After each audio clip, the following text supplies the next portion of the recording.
Ganito ang mental health mo kapag may karelasyon kang narcissist.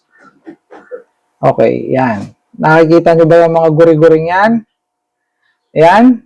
Ganyan ang mangyayari sa inyo o nangyayari sa inyong isipan, sa inyong mental health kapag nasa loob kayo ng relasyon na tinatawag na narcissistic relationship.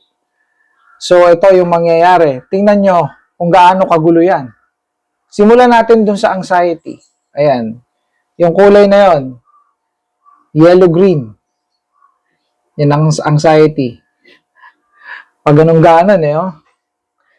Loneliness. Ayun. Pag ganun ganon. O worry, kulay pink. Pag ganun ganon. O yan, yung guilt. Okay, yung guilt na yan. Pag ganun ganon. Fear.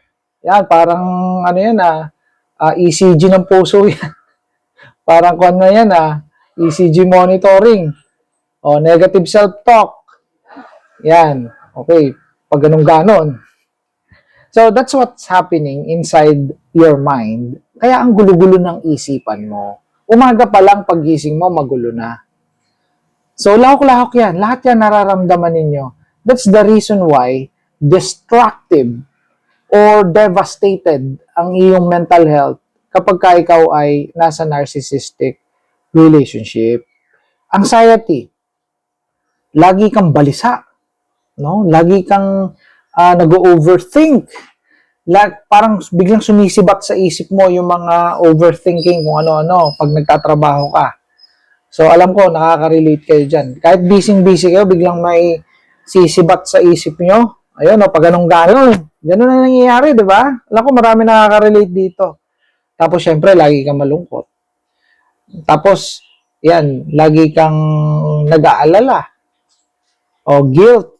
Sinisisi mo pa yung sarili mo. Why? Because of the gaslighting, because of the yung blame shifting, no? Ikaw ang sinisisi sa lahat na nangyari masasama sa buhay ninyo, ikaw ang may kasalanan.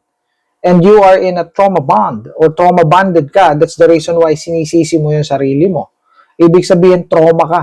Traumatized ka dun sa relationship na yon. Okay? So, yun na nangyayari. Meron ka emotional addiction. Kaya, pati sarili mo, sinisisi mo na. Dahil sa pangyayari na yon. Fears. Ang dami mong takot. Natatakot ka mawala siya. Natatakot ka sumama siya totally sa kabit niya. Natatakot ka mawala ng sustento. Natatakot ka mawala ng tatay o mawala ng nanay ang iyong mga anak. Ang dami mong takot eh. Sari-sari eh. And then yan na, negative self-talk.